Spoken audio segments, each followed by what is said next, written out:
Alright, I'm gonna try my speech in English this time. I think because when Roger was speaking, I'm gonna try to speak a little bit slower.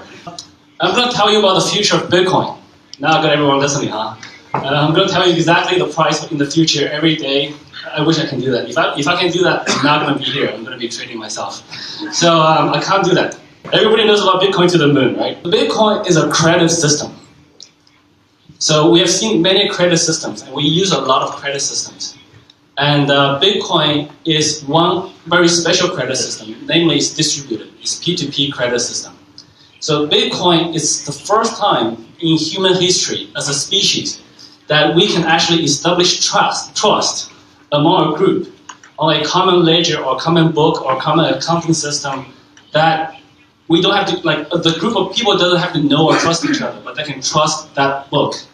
This is the core invention in Bitcoin, and I think this has very powerful impacts. And so think about that for a little bit. It's very useful for cross-border or global transactions. So if I want to pay somebody in the US, to wire money from here to the US will take me a lot of time, a lot of forms to fill. So it has a lot of advantage in the global cross-border transactions. So if I want to hire a web designer in India and I want to pay him something of value, I can give him Bitcoins very easily. There's also a lot of other very unique uses for it. For example, you can do micropayments. If I want to pay you 0.1 penny, actually the current fiat system couldn't handle it. And most of the current fiat system probably couldn't even handle like pennies. If I want to pay you pennies and do a bank wire, it's not going to work. Bitcoin allows that. And it allows, doing micropayments allows tipping, crowdfunding, a lot of other things will open up. That was not possible with fiat systems today. So it has very unique uses.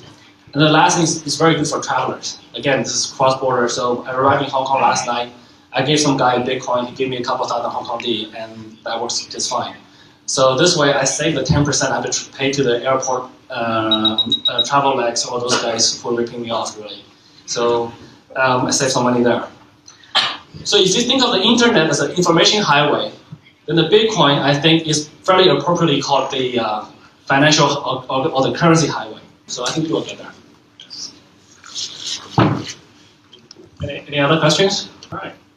So anybody have more questions, you can always find me.